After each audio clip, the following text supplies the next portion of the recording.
Acte 1. Le silence s'abat.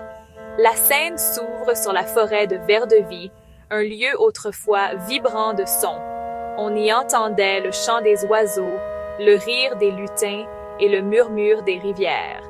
Mais un jour, une ombre épaisse et silencieuse a commencé à se répandre, aspirant toute vie et tout son sur son passage.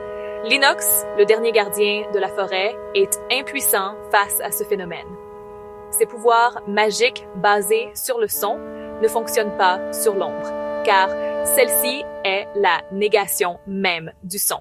Le jeune renard découvre que la seule façon de vaincre cette ombre est de retrouver le légendaire cristal d'écho, un artefact capable de générer un son si pur qu'il peut repousser les ténèbres.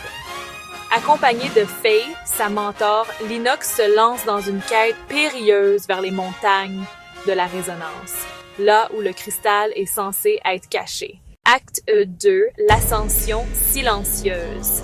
L'Inox et Faye traversent des paysages transformés par l'ombre. Ils doivent faire face à des épreuves. Une rivière où le son de l'eau a disparu, une grotte où les échos passés sont figés et où l'Inox doit utiliser sa magie pour les dégeler et avancer. En chemin, ils sont attaqués par les murmures de l'ombre. Sans son, les pouvoirs de l'Inox ne sont d'aucune aide. Il doit faire preuve d'astuce utilisant le terrain et sa ruse de renard pour échapper à ses adversaires. Il apprend à écouter le silence, à percevoir les vibrations subtiles et à se fier à ses sens pour sentir le danger. Arrivé aux montagnes de la résonance, l'Inox découvre que le sentier est une énigme acoustique. Chaque pas doit être calculé en fonction de l'écho et des vibrations.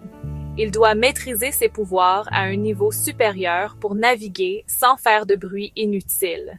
Acte 3, le cristal d'écho. Au sommet de la montagne, l'Inox trouve le cristal d'écho. Il n'a l'air de rien, juste une pierre transparente et inerte.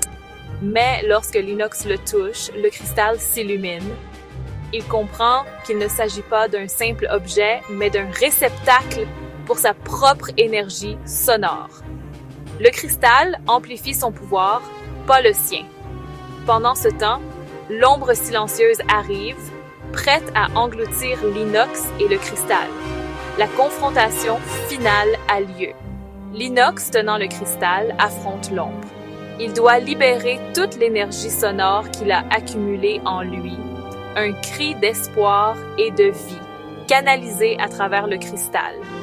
L'ombre, qui ne peut pas exister là où il y a du son, recule, se brise et finit par disparaître. La forêt de Verdevie est libérée. Les couleurs reviennent, les sons réapparaissent et le rire des lutins est plus fort que jamais.